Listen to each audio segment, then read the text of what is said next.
Nggak bisa berharap. Hak dia yang paling utama sebagai hak budgeting, itu pun dinafikan wali kota, dia diam saja kok. Lantas, hak apa kemudian kita harapkan dari anggota 30 anggota DPRK yang begitu? Di awal sangat menarik misalkan ketika DPR itu dipimpin oleh bukan koalisinya Pak Amin.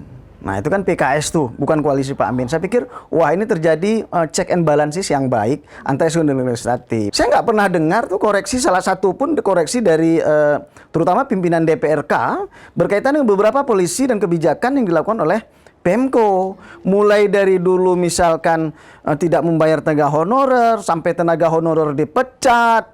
Kemudian juga persoalan tentang perebutan masjid-masjid, yang terakhir di Oman dan sebagainya. Saya nggak pernah mendengar tuh ada satu patah kata pun keluar dari Ketua DPRK Kota Bandar Aceh.